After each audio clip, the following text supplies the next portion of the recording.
for today.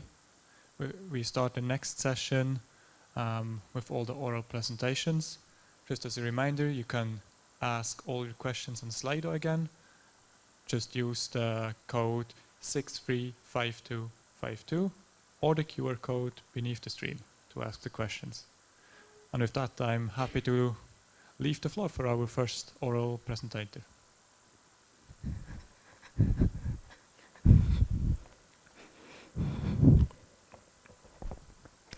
Hello, and thank you so much for being here. So my name is Prahm, and I'm actually from the same group as Michael Bressler, who just presented. And there I'm head of research in Dr. Kolbenschlag's lab, who's also actually present here with us. And he's the director of the lab for advanced reconstruction, regeneration, and rehabilitation of extremities by surgery. So mirror therapy, we have heard all about it in the last days, great summaries, and I think I don't need to elaborate. We have also heard about the digital counterparts.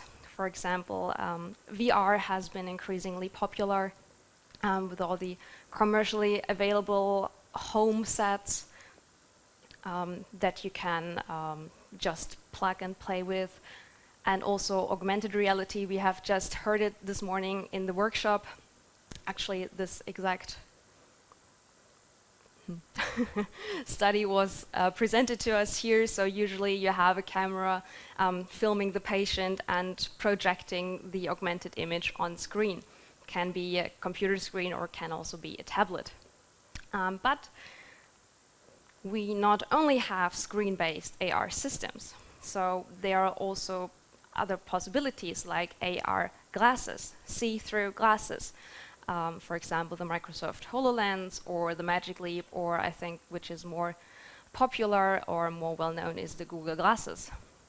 So why is the Microsoft HoloLens in a bigger picture? That is because this is the system that we decided to use PhantomAR on.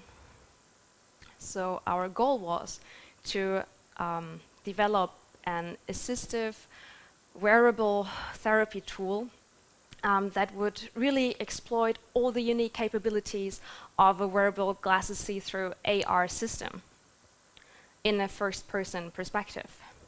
So we wanted to liberate the patients from their seated position at a table, and we wanted to enable them to freely roam around and actively interact with virtual objects and real objects, and perform also bimanual tasks, augmenting their virtual arm and making them able to control it totally independent from each other.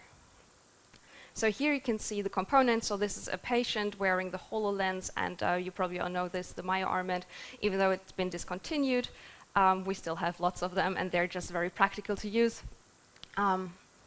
Here you can see the patient's first-person perspective. Actually, so we have a communication protocol between the Augmented and the HoloLens, but it's modularly built, so you can actually use from 2 electrodes up to 8 electrodes, from normal threshold-based control to a more sophisticated machine learning pattern recognition control. So a lot of VR and AR systems I have seen actually focus on skill transfer, like the skills that I have learned in a virtual environment to transfer them to controlling a real prosthesis. This is not what we have been doing. We have apps for that as well, but this is not where we wanted to go with PhantomAR. So we are not goal-oriented in this game. There are no mandatory tasks. This is more curiosity-driven. So we really wanted the patients to go for, to see what they can do. And here you can see a patient interacting with a banana. So there's fruit spawning, for example, or flower spawning. Like there's edge recognition and wall recognition. So it's really random. It's not predefined. And please keep in mind that this is a work in progress. So it's not finished yet.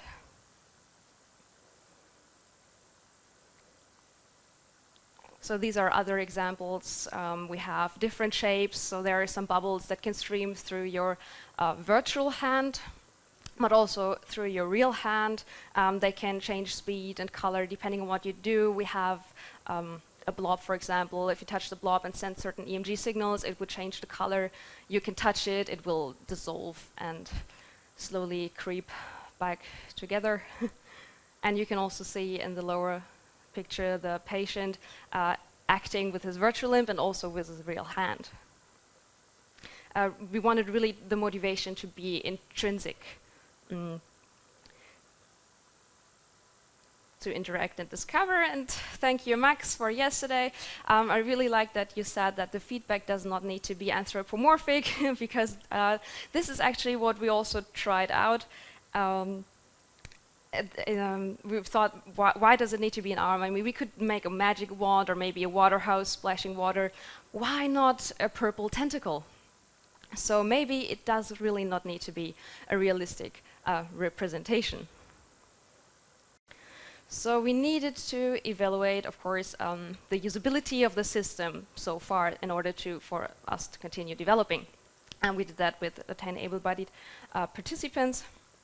And we did the system usability scale and also a user-centered survey. So 72.5% in usability is actually pretty average. It's not too bad, it's not too good either, but that's fine because we're not finished developing yet. We were just figuring out like how comfortable is it to actually wear the headset, how is the overlay of the superimposed arm, and how do they feel in terms of ownership, which was really good, and in terms of agency, which probably should be improved a bit. Good thing is, no cyber sickness reported at all. Also a more in-depth evaluation we had with a transradial amputee. He played 5 scenes of PhantomAR 2 times in a random order, and afterwards we gave him a game experience questionnaire and also some other questionnaires. So we could see, okay, he really had fun, he was enjoying the game, he was really immersed, there was flow, like he said, he lost track of time.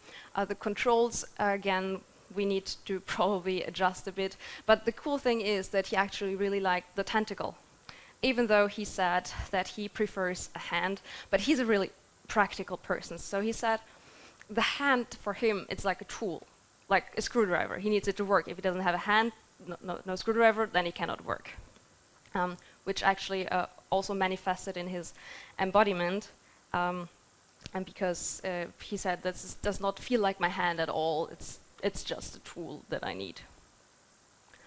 So to conclude, to sum everything up, PhantomAR, we wanted to build a wearable assistive therapy tool that would liberate the users from their position at the table and to perform bimanual tasks, to freely roam around, interact with the real environment, with the virtual environment, with a real hand and with a virtual hand, make everything possible, and to not pressure them in a sense, not being goal-oriented, but to be curiosity-driven. What can be possible, really immerse the patient in a first-person perspective. Yeah, we built it modularly to really accommodate all kinds of control algorithms. So, for example, we could implement also PATREC. That would not be a problem. And what is also important for us is not only develop for research, but also to transfer this to the clinic. We're a hospital, and we want to make it as easy as possible for the patients, for the clinicians. So, for example, we have 2 different interfaces for the clinician and for the patient. So the patient really has just to set up the headset and it's plug and play.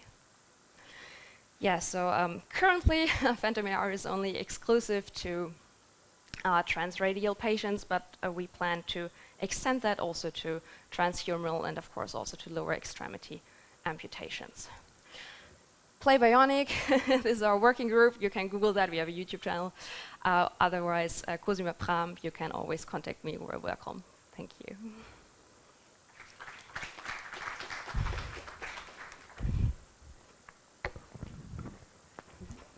Before you leave, we have one question from the audience that just popped up. And they would like to know, do you have to verbally cue participants to equally use both arms, intact and superimposed arms, or do they naturally use the superimposed arm? I think they understand that this is the point of the game or the point of the intervention, to actually use the arm. So we don't have to really instruct them to, they kind of notice that this is what it's about. Thank you very much.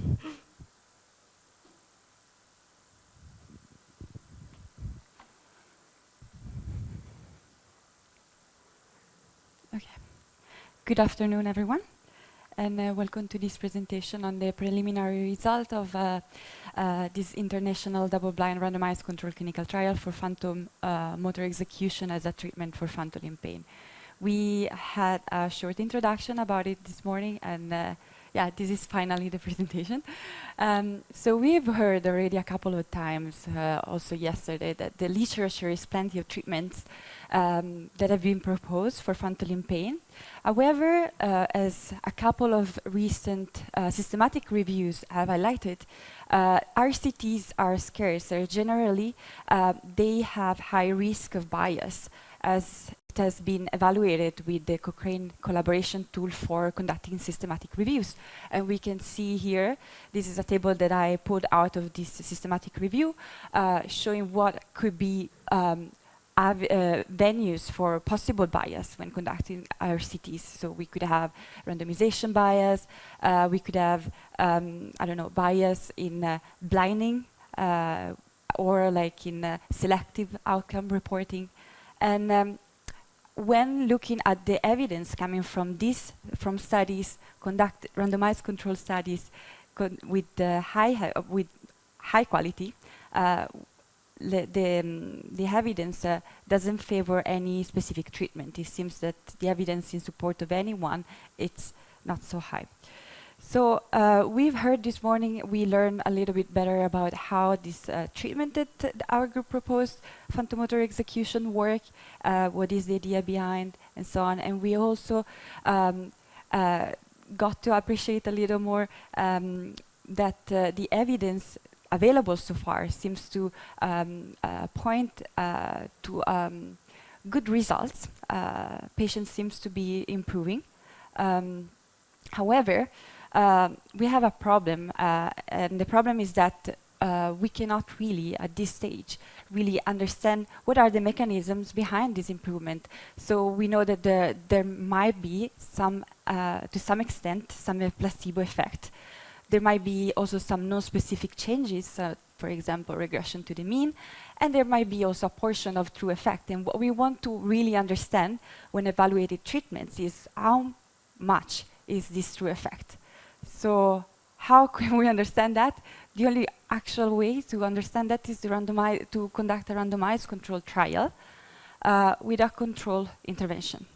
So this morning we have been learning about all the stages of phantom motor execution, and we also explain a little bit more about what is the control treatment that we have devised in order to conduct this clinical trial. And we see that we found a way to have a control treatment that is basically exactly the same as the phantom motor execution treatment in all the parts, except from the fact that we don't have actual control, we have imagery, and the virtual limb is gonna move autonomously, or the augmented reality limb.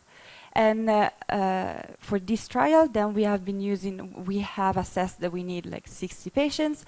We have decided that the randomization proportion is going to be 2:1 because we have thought of this trial as a superiority trial. So we think that phantom motor execution is superior to phantom motor imagery, and therefore we want to have more patients treated with the treatment that we believe is superior.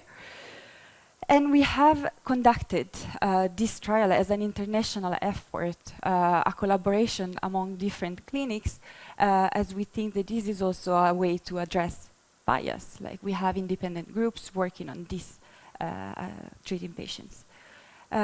So how another source of bias we see as we've seen is blinding. How did we make this study a double blind? Well, the way that we explain to patients about the treatment has been general and applicable for both treatments. So when patients were enrolled, they knew they would get a treatment that has been found effective in the literature before, or for what is available in the literature so far, they are known to be both effective. And we didn't went into the details of the differences between them. And also another thing that we did was to evaluate patient expectation, also opinion about the treatment, and we evaluated also another source of possible placebo effect, that is the relationship with the therapist.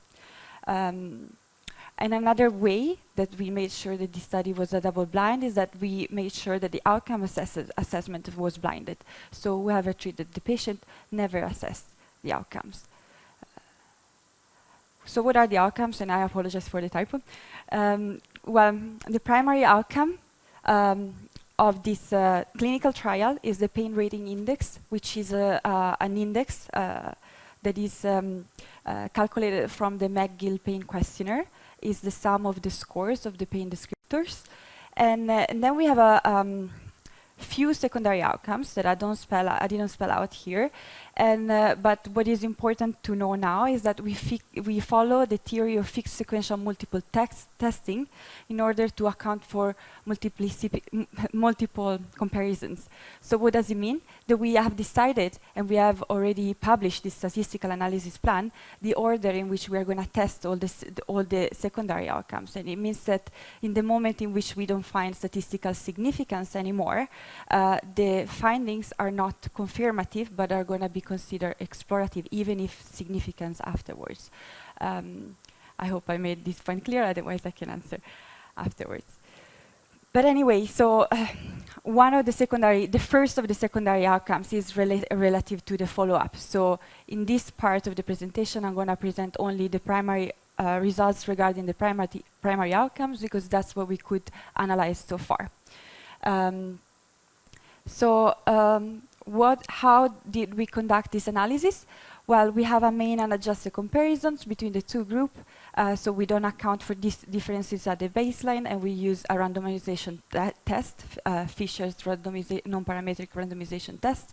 And then we have a series of sensitivity analysis in order to account for possible robustness of the estimates, or like the impact of missing data, etc. And now I'm not going to, so I need to mention also what is the trial status now.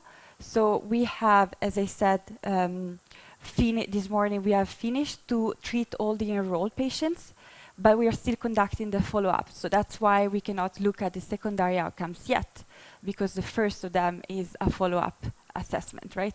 But at this point, we have locked the database relative to all the treatment sessions, and we have the primary outcome available. And the results at this point show that we have great pain decrease in both of the groups. And it's a significant decrease. We reach 50% decrease, which is clinically meaningful in the phantomotor execution group. However, there is no difference between the two treatments. So we didn't find the superiority of phantomotor execution against phantomotor imagery in this clinical trial for when it comes to the primary outcome. So what are the preliminary conclusions? Well, we have to, the only conclusion that we can make at this point are relative to the primary outcome. So we didn't find any statistical difference between the two treatments at this point on the primary outcome, and all the differences that will be found, if they will be found afterwards when analyzing the secondary outcomes, we will not be able to consider them as confirmative, because the primary outcome was not. So what does it mean, this? That in this trial we will not really be able to unravel whether the mechanism involved in PRI decrease. So we will not be able to say if how much is the contribution of actual phantomotor execution to this. So this was the the preliminary results of this clinical trial, and if you have questions, I'm happy to take them. No questions.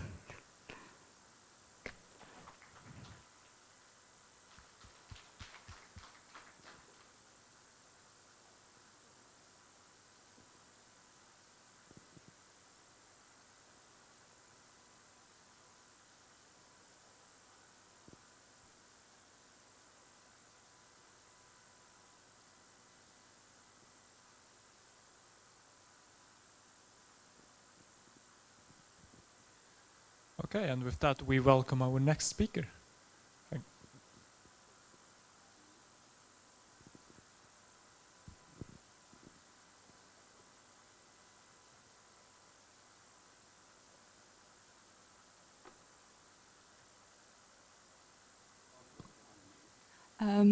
Could you unmute yourself?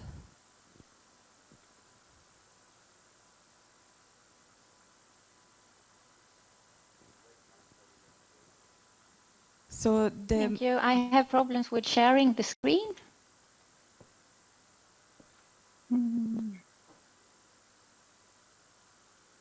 Share.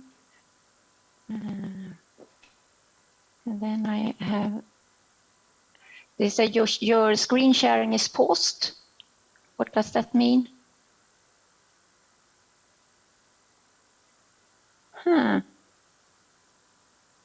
That's odd. Do you hear me correctly? Yeah, now. Okay. Now I try to share again. No. Resume. No. I really have problems. Because when I try to share the screen, it's come stand at a support site or something. And then it said your screen sharing is paused. Okay. Is the next speaker here? We could start with the next presentation. In the meantime, you try to figure out what is the problem. Yeah. So the next speaker, is he or she online?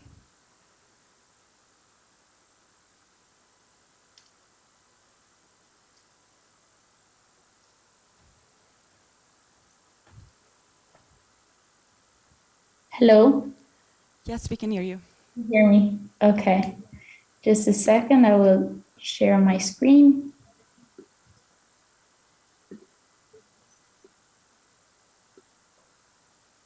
Okay. I should do. Okay. Can you see my screen, hear me? Okay. So, hi everybody, and thank you for having me here. I'm very happy today to present our work in ETH about the development of multisensory stimulation for the treatment of neuropathies. So I am Greta Preatoni, and I work as a PhD student at the Neuroengineering Laboratory. And here are some of our lab members.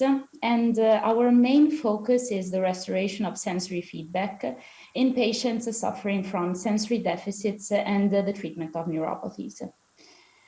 So in particular, we focus on two types of neuropathic conditions. The first one, which is very familiar to all of you, I'm sure, are phantom limbs.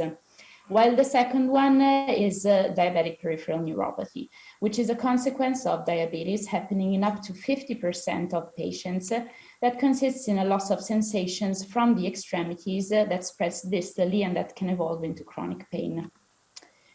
So the causes of neuropathy are still not quite fully understood, but both peripheral and central symptoms are considered to play a role. On one side, ectopic activity, peripheral, and also central sensitization cause changes in the chemical expression of the nerves, leading to abnormal sensations such as hyperalgesia, allodynia. While more on the central part, plastic changes can lead to altered body representation and awareness. And all of this is worsened also by emotional issues such as depression, anxiety, which come with being in these chronic states. So many therapeutic approaches have been developed and tried over the years. We have seen in detail yesterday the concept of body illusions and how these can provide some benefits, but we also saw that they don't work for every patient and that their long-term effect has not been strikingly proven. Other approaches have used the nerve stimulation, which has shown promising results. However, the best results have been obtained with invasive stimulation, which requires a surgery, of course, while the non-invasive approaches have shown inconsistent results. So one interesting application of peripheral stimulation that my lab focuses on is the restoration of sensory feedback. Many techniques and electrodes exist today, such as time, cuff electrodes, Zarei, and they have also shown great benefits for the reduction of phantom limb pain and other types of neuropathic pain. Here you see a video of how our approach for sensory feedback restoration works. So a sensorized insole is placed under the prosthetic foot of the subject and captures in real time the force exerted by the subject on the ground. This information is then sent to time electrodes that are implanted in the sciatic nerve of the subject, and they convey information about this foot-ground interaction, allowing the subject to feel the sensation in his phantom foot. So among the many functional and cognitive benefits of this technique, the most relevant for today's talk is the impact that it had on the subject's phantom pain. So here are the results for 2 transfemoral amputees. And as you can see in these bars on the below part, the pain before the implantation was constant. When they had the implantation, so the sensory feedback restoration, the pain drastically decreased. And then when they were explanted, the pain gradually increased. And this really highlights the tight connection between the stimulation and the pain relief. What is interesting also is that this stimulation can also be coupled with the stimulation of other sensory modalities, for example, visual stimulation, allowing a multisensory stimulation that is known to be able to induce the body illusions that we saw and modify the body representation of the subjects. For example, here we implanted 2 upper limb amputees and we provided a synchronous or asynchronous visual illumination of the prostheses in virtual reality. So what we saw is that the synchronous condition resulted in a higher embodiment and also in a reduced telescoping, which was persistent also 10 minutes after no stimulation. And this is very interesting considering also, for example, Professor Floor talk of yesterday showing the correlation between telescoping and phantom pain. So given these promising results, we wanted to develop a non-invasive approach to recreate a multisensory stimulation that can avoid all the drawbacks of a more dangerous and expensive surgical procedure. So what we do is that we combine TENS, so transcutaneous electrical nerve stimulation, with virtual reality. And our hypothesis is that TENS will reduce pain on the periphery following the gate control theory, while on the other side, the virtual reality will work on the cognitive part, modulating the attention and the motivation of the subject. But it's really the combination of both of them that will allow a synchronous and congruent visual-tactile stimulation that now I will show to you, that by manipulating the body representation will reduce the sensory motor conflicts and increase the naturalness and pleasantness of this non-invasive stimulation. So this is the multisensory platform. We have a head-mounted display that immerses the subject in a beach scenario. Then electrodes are placed on the skin of the subject and deliver the stimulation when the wave is approaching and touches the foot of the subject. And this is done synchronously to provide a proper multisensory stimulation, which is modulated both in time and in intensity. We preliminarily tested the platform in 6 healthy subjects and 2 amputees, and we measured the pleasantness, the naturalness, the embodiment, and the telescoping in 3 conditions.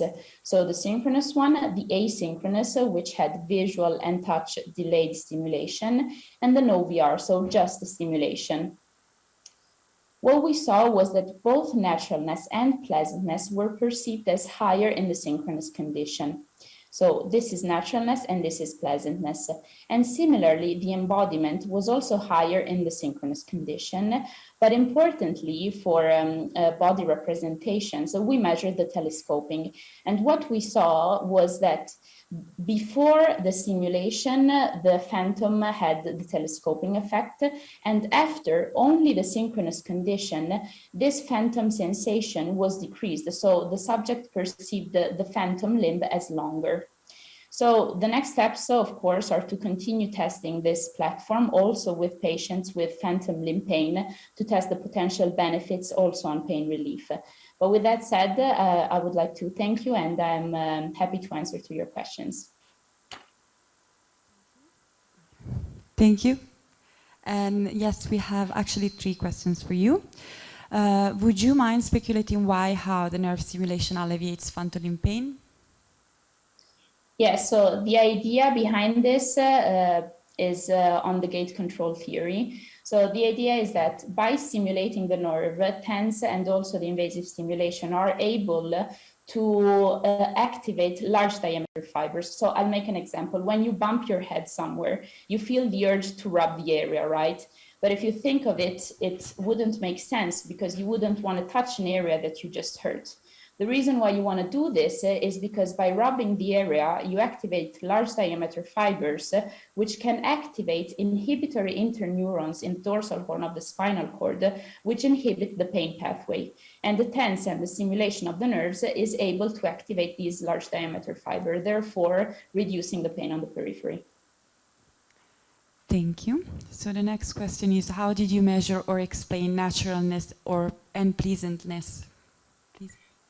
Thank you for the question. We measured it with just numerical rating scales. So from -3 to +3, how much they felt the sensation as natural and pleasant. Okay, thank you. The next one, how is the implanted neurostimulator powered? So it's a very complex system.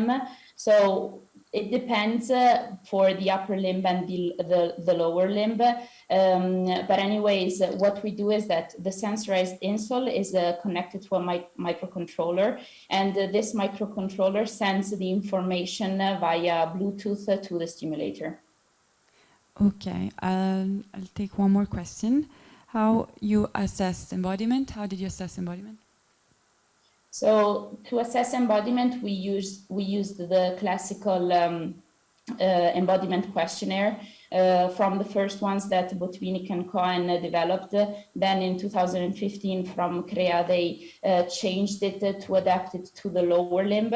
So what we had is that we had subjects rate to -3 to +3 the embodiment questions, and that which are, for example, I felt that the virtual limb was my own limb.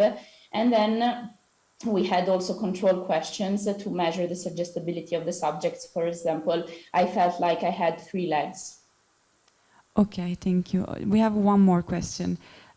Where are the artificial stimuli referred to? Do you perform a preliminary test to activate only the electrodes activating phantom-related areas? Yes, so the characterization phase is a very crucial and important phase. So after we implant the electrodes, we do a very thorough characterization.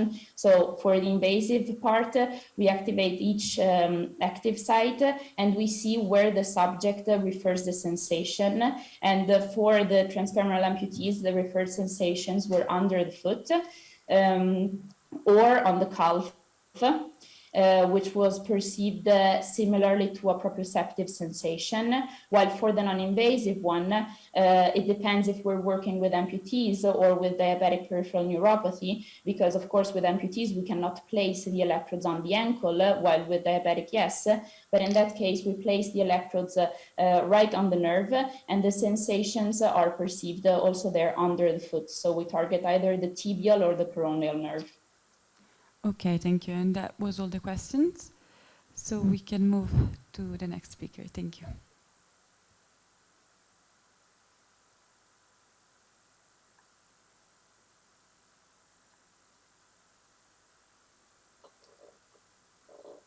Thank you. My name is Ulrika Wijk, and I'm an occupational therapist from Lund University and the Department of Hand Surgery at Skåne University Hospital. And I will present one of the studies that was included in my PhD thesis about the non-invasive sensory feedback system in hand prostheses used in everyday life.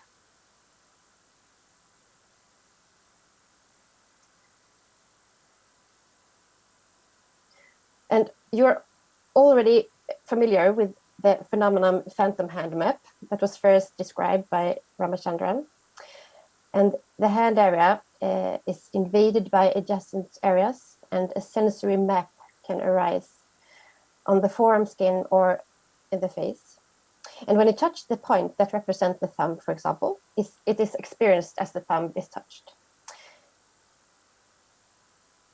And it has also been showed that with fMRI, that if you stimulate the phantom hand map, the corresponding finger in primary sensory cortex is activated. And because of this somatotopically matched connection, we thought that it would be an excellent target for sensory feedback from hand prostheses.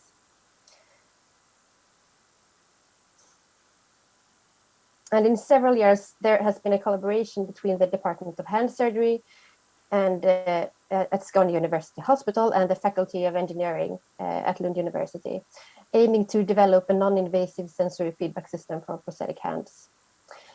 It is a low-tech system, single modality, air-mediated concept with silicone bubbles at the fingertips of a myoelectric prosthetic hand. And the air from the fingertips is transferred via tubes and fills bubbles that are incorporated into the sockets and applied on the skin. And when the feedback is applied to the individual phantom hand map, it can be experienced as very real and very direct.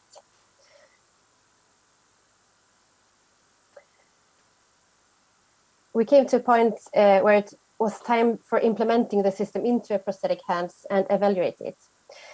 So we made a prospective study with the aim to evaluate how forearm amputees experienced a non-invasive sensory feedback system used in daily life over a 4-week period.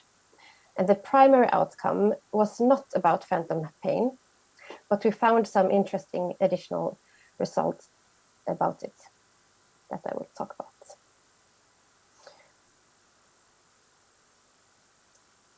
And here you can see the individual made prosthetic hands that the participants wore and used in their daily life for 4 weeks.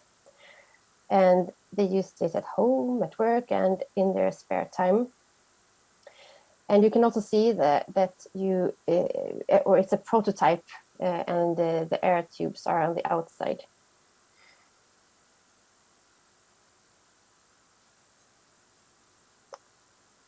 Seven individuals participated in the study.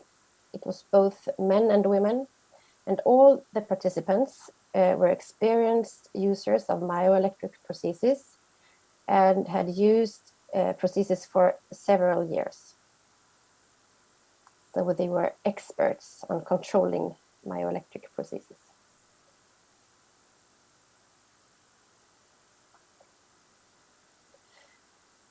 The participants were obligated to wear the prostheses at minimum 2 hours a day in 4 weeks in their everyday life. We used mixed methods for evaluation.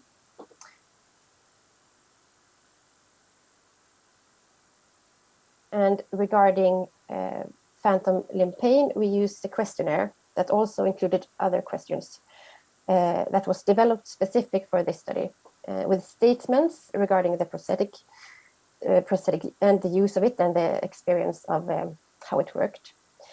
And they graded their agreement of the statements on a Likert scale.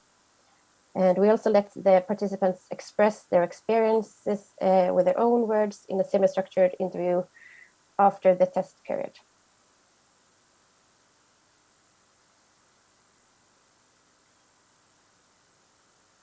And I will here present the result from the questionnaire.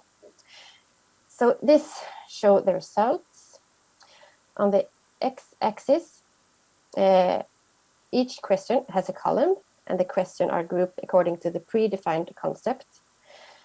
The y-axis presents each participant and the Likert scale to the left. And the answers pre and post are illustrated with an arrow for each question and participant.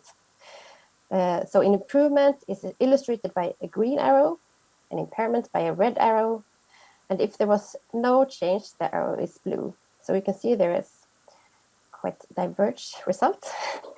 The length of the arrow shows how big the difference was. And the pre-tests were done with a normal myoelectric prosthesis.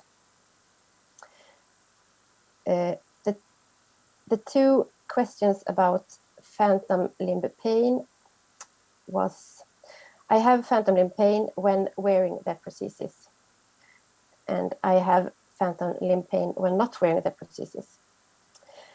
And 5 of the participants had phantom pain, and 4 of these experienced an improvement during the test period.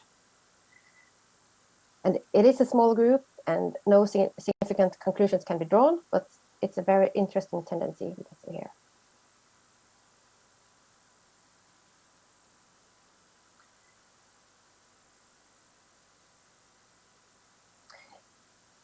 In the interview, the participants could express their experiences with their own words, like, before I had 10 in pain, but when I use this prosthesis, I only have 2. It's amazing. Or, it feels more like a part of me. I don't know how to express it, but it feels good. It's a big feeling. I feel complete. So, as you can see, they also very strongly expressed body ownership with the prosthesis with sensory feedback.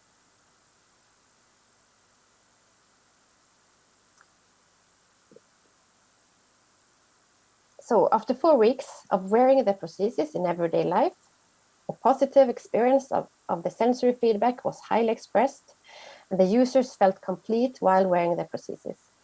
We could not see any improvements regarding performance in activity, but all the participants were already experts on controlling myoelectric prosthesis.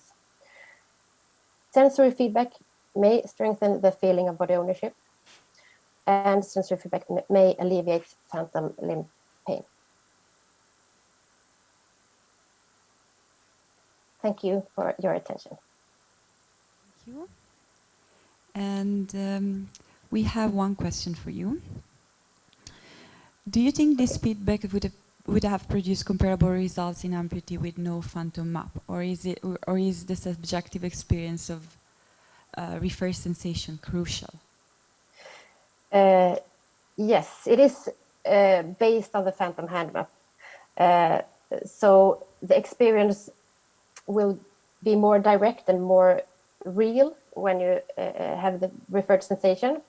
But we have, in another study, we also looked at if it was possible to learn a phantom hand map, and we had very good results in that study too. So it may not be that direct, but still it was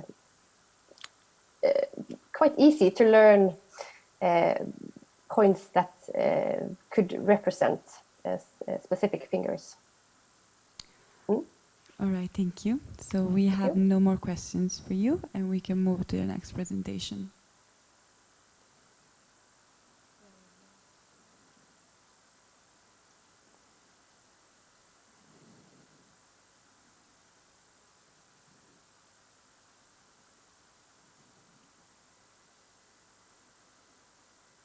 You, Thomas, you may start. Can you see it? Yes, but not the slideshow. Okay. Do you see the slides now? Yes, now we see the slideshow. So you may start. Great, thank you. So, first of all, let me thank the organizers for having this inspiring meeting. The title of my talk is Prostheses with Somatosensory Feedback, Reduce Phantom Limb Pain and Increase Functionality. So, we have yesterday heard a lot of talks starting with the maladaptive plasticity in phantom limb patients. That is that the amount of phantom limb pain correlates strongly with the amount of reorganization in the primary somatosensory cortex. This investigation has also inspired our studies, and especially another one not mentioned so often yesterday, namely that sensory discrimination training at the stump was able to reduce both the reorganization of in S1 and the phantom limb pain. This is we had something like a retro reorganization or normalization of the organization in the primary somatosensory cortex. We saw that discrimination training is a very nice tool to do that, but the behavioral relevance should be increased to have even higher effects.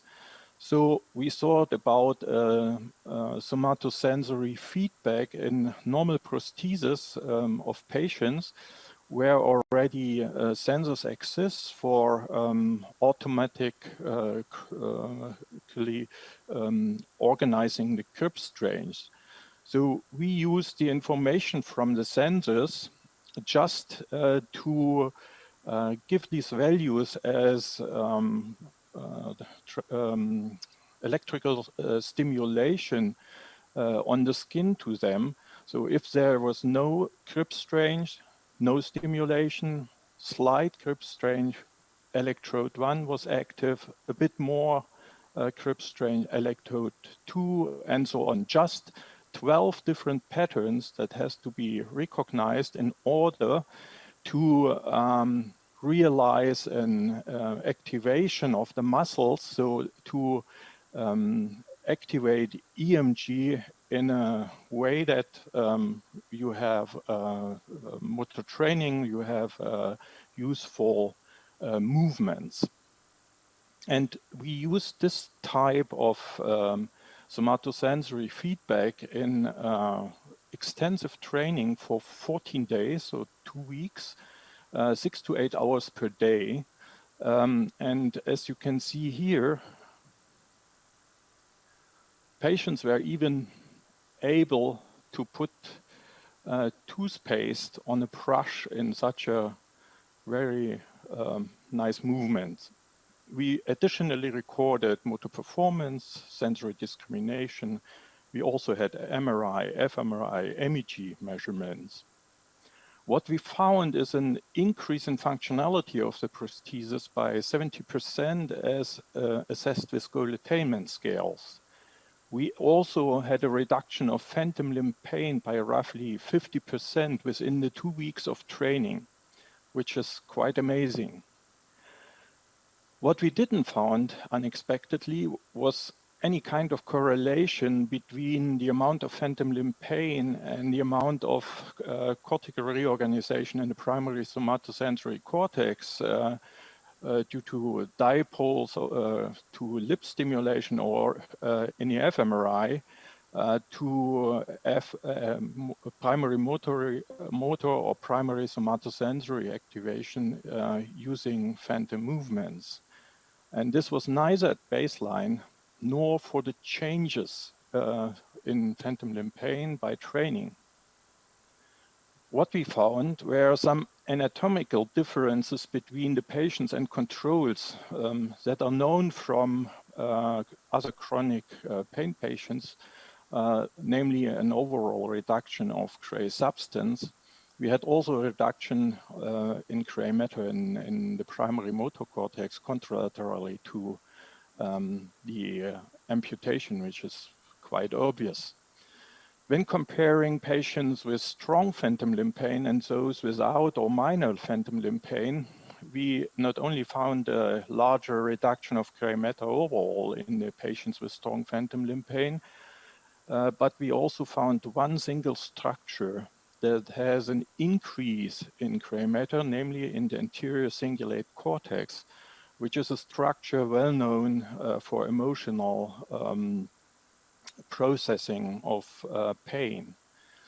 And when you then look for differences in phantom limb pain and changes in the anatomical structure, we found again that the reduction of phantom limb pain was correlated with the reduction of gray matter in the anterior cingulate. So the structure of the anterior cingulate normalized, if you want so, due to the training. We also used somatosensory feedback in a group of patients with leg prostheses, where we simply put some switches on the sole of the foot of the prosthesis, as you can see here. And they had also the same intensive training for 14 days with 6 to 8 hours per day, per working day with additional recordings. And we also found a significant reduction of phantom limb pain. Even this was not so high as in the group of the arm amputees, and was only significant at the point of highest phantom limb pain on a day, namely at the evening period. We also found better performance in a number of tests like 2-minute walking, stability, or time to realize a parkour. Overall, there was a better performance according to subjective goal attainment scale. Taking together, the use of prostheses with somatosensory feedback increases functionality of prosthesis use, which was even more important for the patients than the decrease of phantom limb pain we found. I think that our data are quite interesting also with respect to phantom motor execution, because this is motor execution and not the phantom. So one might discuss also this point, whether it's really only when you use the phantom, and with respect to the question how complex movement should be. I thank the German Social Accident Insurance and Federal Ministry for Education and Research for giving the money for the research, and you for your attention, and greetings from Jena here, the city of light in Germany. Thank you. Thank you. And we have one question for you. Can you tell if the training benefits were directly or indirectly related to the tactile feedback rather than the training itself and engagement with the experiment? Yeah, that's a good question. I can't, because it was always together and we had no control group without somatosensory feedback. That's true.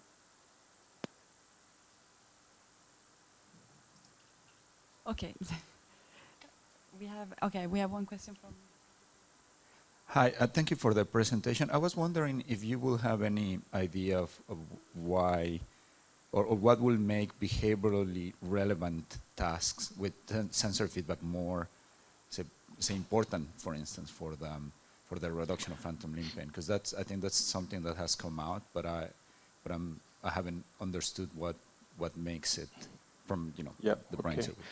So we had a talk at the beginning of the therapy and asked the patients what are very important movements for them that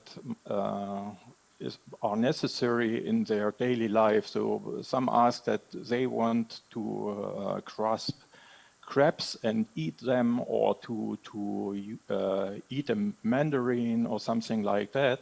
And so we make a contract with them, and also wrote down the individual goals in the goal attainment scales, so that we were able to see and look which type of task is very important for them.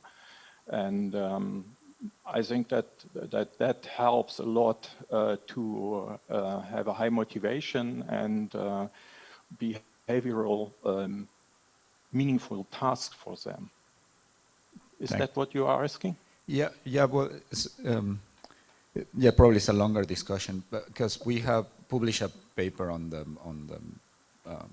localization of the sensory feedback, and one of the things that came out is that not even when the task was behaviorally relevant, the percept change in location. And I was just curious about the circuits or what do in the brain, the behaviorally relevant part to make a change. But it's probably part of a longer discussion. But thank you very much. And I will agree with your... I open for it, so we can meet somehow in a Zoom meeting or so.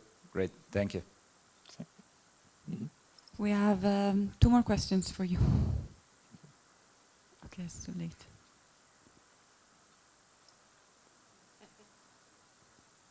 Okay, so welcome back. We have 2 more questions for you. One question is, how long did the effect last compared to the training? Any midterm follow-up? We had some follow-ups. We have seen that as we removed the somatosensory feedback in most of the patients, but they still used their prosthesis further. It was their own myoelectric prosthesis.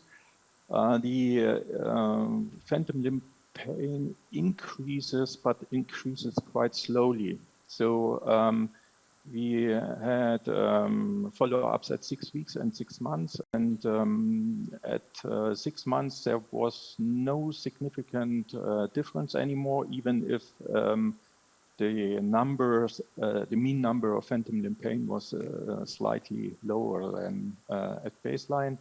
But at 6 months, at 6 weeks, we had still significant reduction of pain. We had only 2 patients. This was due to questions of insurance of the prosthesis itself that use the prosthesis for a longer time with the feedback. And in these cases, the phantom limb pain became stable on a quite low level. So we had a paper on that, and you might look for this paper. If you want, I can send it. Thank you. And that was the last question. So thank you for your presentation. Thank you. We can move to the next speaker. Can you see my screen? Yes. Perfect. So I would like to present a study which was part of my PhD titled Sensory Feedback to Investigate and Drive Cortical Plasticity. Okay, well, I think we already covered most of the background on phantom limb pain, and here I would briefly talk about the background.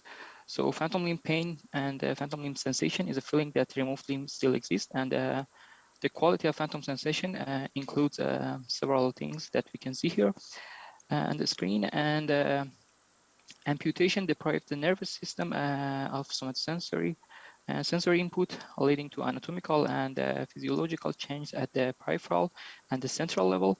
As we can see, the biological mechanism in phantom limb pain on periphery and both central level, and among them cortical reorganization or general disinhibition has been mostly mentioned in the background. Talking about the phantom limb pain, there are several treatments for phantom limb pain, such as pharmacological, invasive, and a non-invasive one. And among non-invasive, here in my project, I focus on transcutaneous electrical nerve stimulation, which has been suggested as a non-invasive, drug-free treatment for chronic and neuropathic pain, such as phantom limb pain.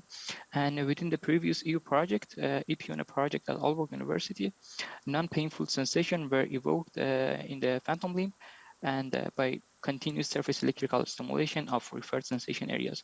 And in 12 out of 15 patients, they observed a significant reduction in change in perception of phantom limb, which was associated with the reduction of phantom limb pain. But getting back to TENS, the frequency and the intensity of TENS electrical pulses, or let's say electrical pulses, play an important role there. And TENS is typically divided in 2 groups, high frequency and low intensity, and low frequency and high intensity as a conventional and acupuncture-like. And as I mentioned, TENS has been suggested for different pain treatment. And the question is that what's that people believe behind TENS. There are several models or things about behind the effect of TENS. And as I mentioned, the underlying mechanism of TENS include both periphery and central nervous system. But the effect of TENS on pain and sensation with associated cortical alternation is not fully understood. So we need to evaluate the cortical activity and cortical alternation following TENS. In order to evaluate the cortical activity, there are several methods such as fMRI or EEG, and here we use the somatosensory evoked potential, and the neural indexes of these psychological measures, such as peak amplitude of various SEP components, have been proposed extensively and extensively used as an index for neural activity in pain perception. But the human brain is not that much simple. So there are several methods to investigate the cortical activities, such as univariate, bivariate, and multivariate, from just the amplitude, connectivity, and network analysis, which here I just present and study, the first study of my PhD, which was focused on the effect of TENS on somatosensory evoked potentials. So the objective of my project was to answer this question: how does somatosensory cortex activity alter following TENS, and how long does the TENS-induced change remain? In order to answer this question, we evaluate the effect of TENS on perceived sensation and induced change in cortical activity. Here's the experimental protocol of my study. We had 40 subjects, which were randomly divided into TENS and sham group. And in each of, so in order to evaluate the effect of TENS, we had 4 recording phases as pre, post 60, post 30, and post 60, which we evaluate the effect of TENS up to an hour after the intervention. And in each of these recording phases, we recorded somatosensory evoked potentials and sensation.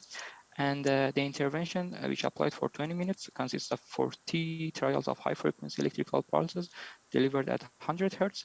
And for those subjects in the sham group, they were like placebo or sham electrical stimulation. And here is the data analysis steps of this study that I'm not going to every details to save some time, but if you have any question, I can go into details later. And about the results. Here is the group average of somatosensory evoked potentials following sensory stimulation of TENS intervention in the CZ channel. We can see that different peaks in the SEP waves based on the peaks latency and polarity. They can categorize as N100, P200, and N400. As we can see, there is a significant separation in the peaks following the TENS intervention, which is almost clear in the topographical scalp map as well. But in comparison, in the sham group, we can't see that, or let's say, significant change in the amplitude of somatosensory evoked potentials here. And the scalp topographics also verify our observation in this slide. Talking about somatosensory evoked potentials and an amplitude of N100 and P200, the statistical analysis showed that the effect of TENS on N100 components remained at least up to an hour after the intervention, and for the P200 components, it just remained up to immediately after the intervention. So it's you can say that it's recovered after after 15 minutes. Furthermore, we analyzed the ERSP or time frequency activity. Here is the result of time frequency activity, and we can see that the theta and alpha band activity significantly decreased in the TENS group, while no change were found in the sham group. And for each SEP components in the alpha band activity, those channels that are significantly altered following intervention are highlighted in the red dots in the scalp map here. And here is the statistically significant channels from two-way ANOVA between TENS and sham group. And we ask subjects to report their sensation profile as perceived sensation. And here is the normalized sensation profile of each subject. And as we can see here, there's a significant reduction which remained up to an hour after the intervention. And beside that, we recorded the location and quality of perceived sensation.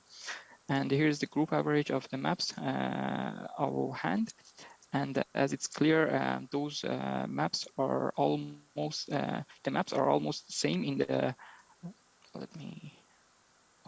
The maps are almost same in the baseline, but the quality or the area that the sensation was felt, we can see that is significantly dropped over time.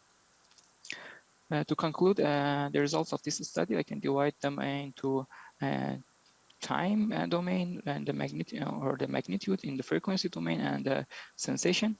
We found the suppression of N100 wave magnitude, which lasted up to an hour.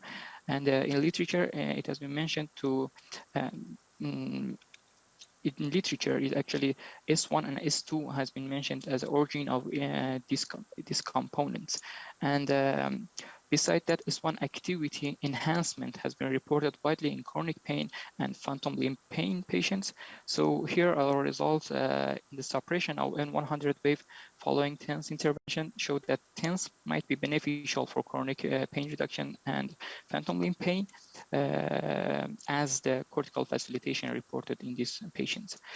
Moreover, the effect of TENS on the magnitude of P200 remained up to 15 minutes, and it has been mentioned that ACC is the origin of this magnitude or these components, and it has been mentioned that this component is correlated with the memory of pain, which is another aspect of phantom limb pain.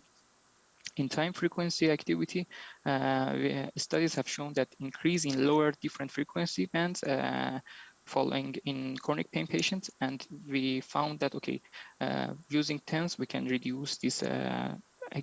We can significantly reduce this activity in these subjects, and our results on sensation and perceived sensation areas showed that or covered our results that it can affect the sensation. We actually have assessed the effect of TENS on functional connectivity in another study, which is the paper is under review. However, some clinical with a large number of phantom limb pain patients is needed to confirm our results. We have already done or evaluate our results in a case study with just one phantom limb pain patient. And thank you very much for your attention. Thank you. So we have two questions for you. Sure. I'll start with this one. Can you please describe more in detail parameters the TENS stimulation protocol? So can you tell more about the parameters you used? Sure. Please let me share my screen again. Then I think it will be much better. Okay. So those subjects in the TENS group, they received 20 minutes of high-frequency electrical stimulation with 20 seconds on time and 10 seconds off time, with the pulse widths of 1 millisecond. And then, but those subjects and the intensity was adjusted to 80% of their discomfort threshold.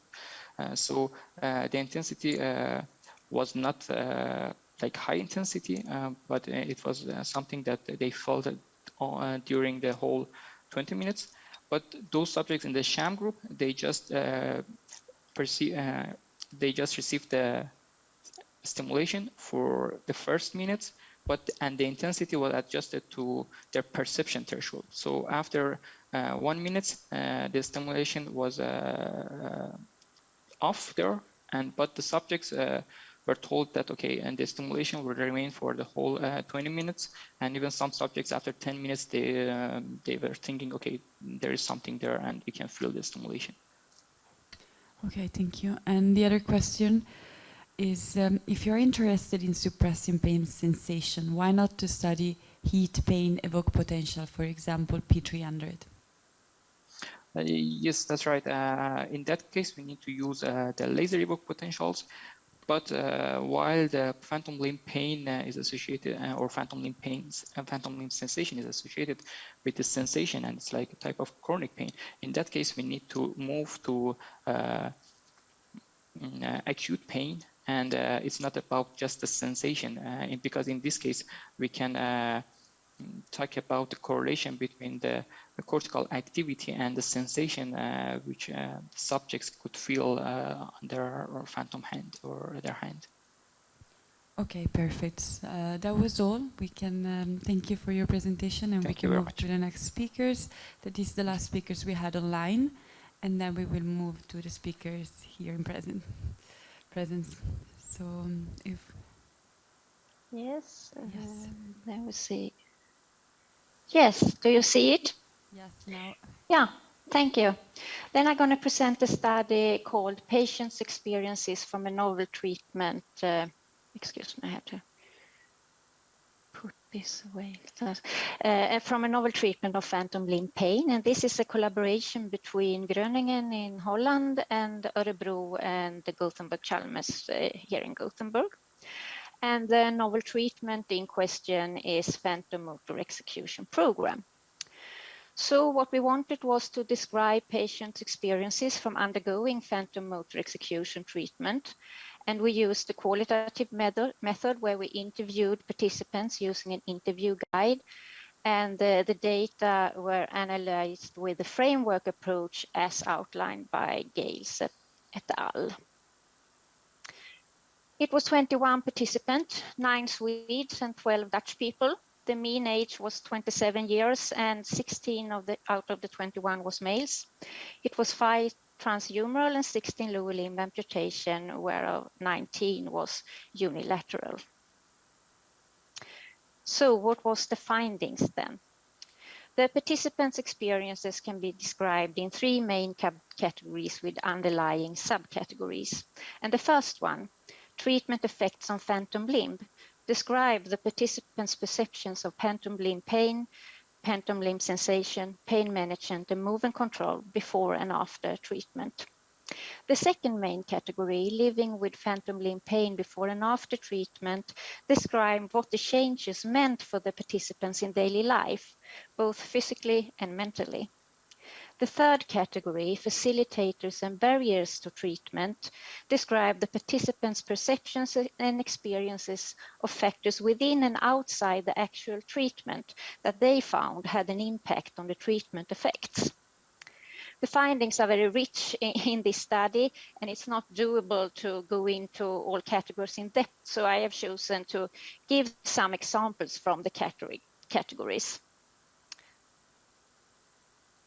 The participants' perceptions of the phantom limb changed due to treatment.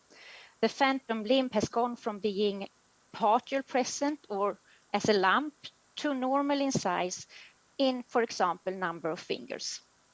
The degree of pain relief varied from completely to none, but irrespective of degree of effect per se, most participants found that phantom limb pain was easier to handle and relate to after the treatment due to a higher sense of control and an ability to relax.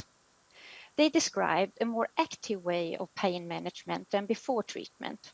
The dominating way was to use the movement control, as one participant described. Instead of just being something that sits there and hurts like hell, I can influence how it hurts, but I cannot influence so that it goes away. But because I can move my phantom, I can influence how it hurts. The participants described changed attitudes to the phantom and phantom limb pain. The treatment had enabled them to accept the phantom as a body part. This participant put it in this way. It's easier to deal with phantom pain when I know the phantom exists. Many participants described a better state of mind after treatment, like they had regained the former self. Emotional changes such as less irritation, more energy, or willingness to do things were described. The participants' view of the activity performance after treatment differed. Prominent was that there was small difference in the actual doing or performance before and after. However, the participants experienced that everyday life had been smoother and easier in many ways. Those participants who had benefit from the treatment in any degree expressed a better outlook of life and a higher quality of life. On the other hand, those participants who did not experience any changes in phantom limb pain or did not develop or having strategies for pain management expressed the disappointment of the treatment and painted quite a dark view of the future, being forced to get older with phantom limb pain. The participant described both facilitators and barriers to treatment, and one thing could be both, depending on how it was used or experienced. According to the participants, a key to success was mental strength, ability to concentrate and focus hard, and the hinder was when they for different reasons could not. To believe in the theoretical approach was described as facilitating, as one participant put it, that you fool the brain and let the brain work, because it is the brain that makes you experience pain. And to bring down this pain then, this is great treatment, at least for me. The relationship with the therapist was important for the outcome. To bond and feel equality with the therapist was highlighted, as well as different therapeutic approaches, such as encouraging, instructive, collaborative, or problem-solving approaches. External conditions described were, for example, travel time, cost, the structure of the session, and the therapeutic environment. The most prominent factors within treatments was that a virtual arm facilitated the feeling of body completeness, and difficulties with placement of the electrodes was a hindering factor. Some conclusions then. Overall, the participants experienced the treatment as an effective method. Also, those who did not have any effect expressed that and would recommend the treatment to others. Movement control enhanced pain management, sense of self, and/or quality of life for most participants. And this study adds a different perspective than previous studies. But further studies are needed to identify which patients that have the best benefit from the PME program. Thank you. Thank you. So we don't have any questions.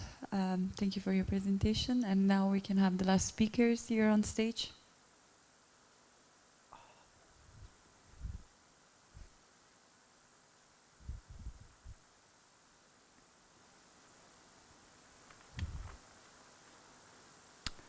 So first of all, thank you for organizing this wonderful meeting. My name is Dr. Alexander Gardetto. I'm from North Italy. I'm a plastic surgeon. I work with a wonderful team from Germany and Austria, and I would like to present you today our first results, our surgical method based on targeted sensory reinnervation, which reduces the phantom pain or phantom limb pain and improves the prosthetic rehabilitation. Our paper was accepted yesterday in the Journal of Clinical Medicine. These are my disclosures. A lot of things have been said yesterday or today, so I jump a little bit over.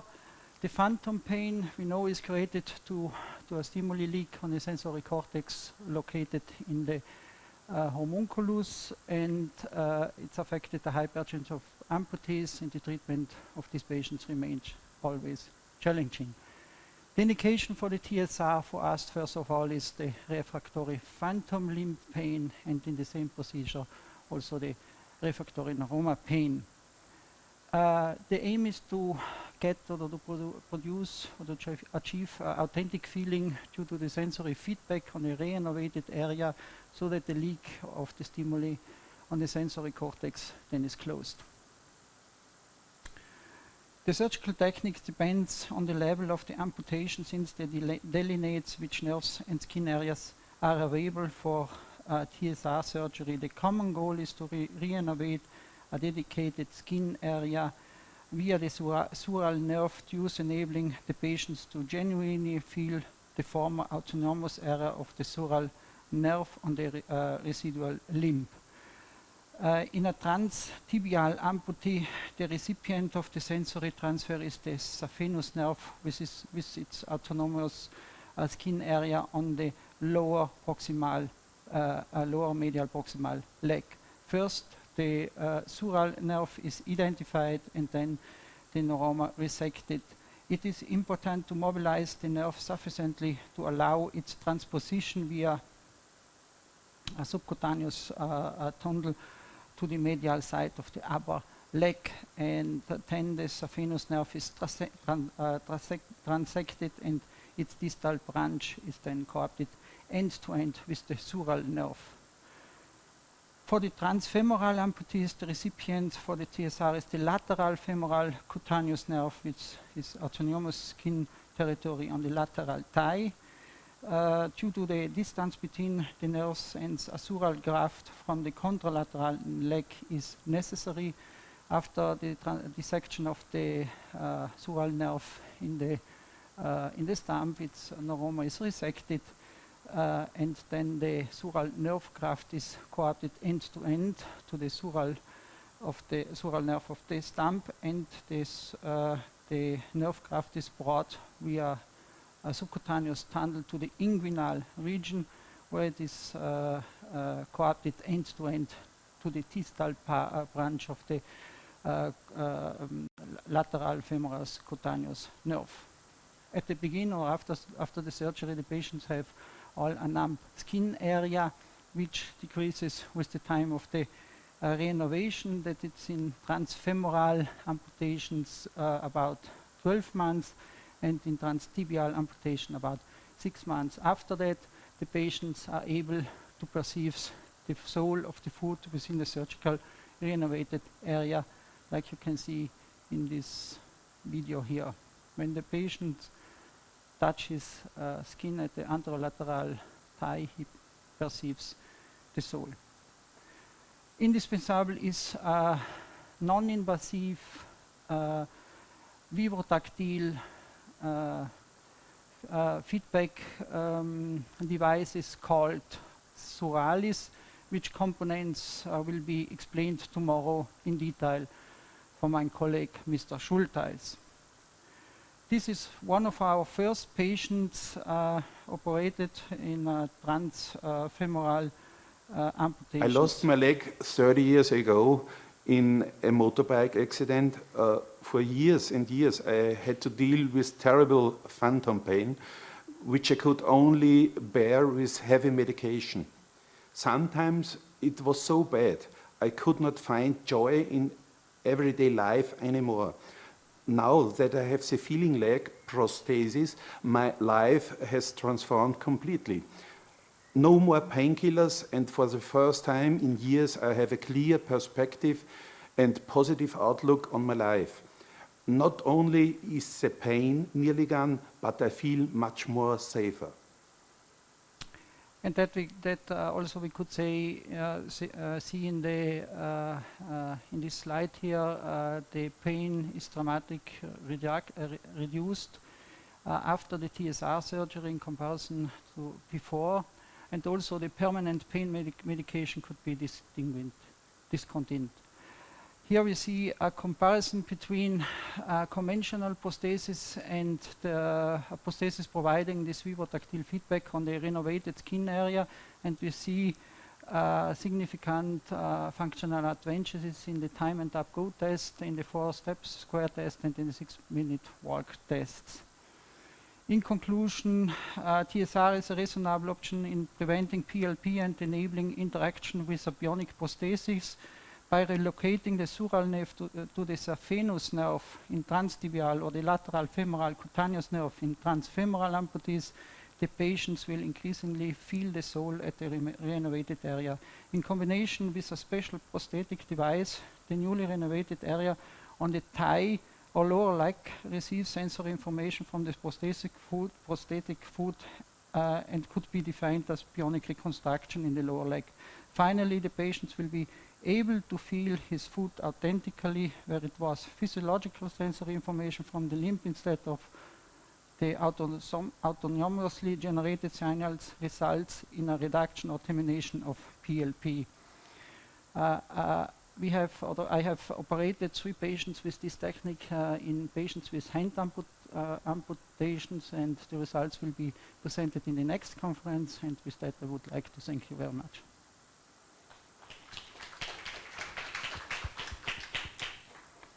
Thank you. And we didn't receive any question here, but you.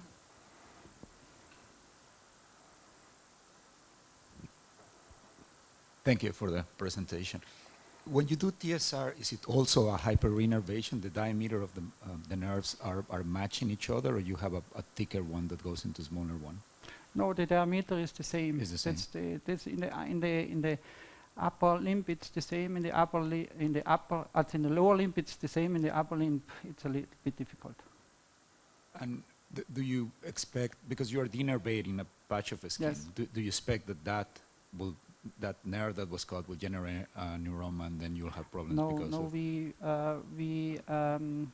Indeed, we close the cutted nerve with endoneural cap and embed it in the muscle so that the neuroma prophylactic not can be caused. Okay. And the feedback that you are delivering is electrical stimulation? It's a vibro-tactile stimulation via wireless. So okay. So the sensation is not exactly force, but electricity. Yes. No, it's a vibro-tactile. Vibro. Okay. Yeah, sorry. Vibro-tactile. Yeah, Vibro-tactile. okay. Thank you. Thank you.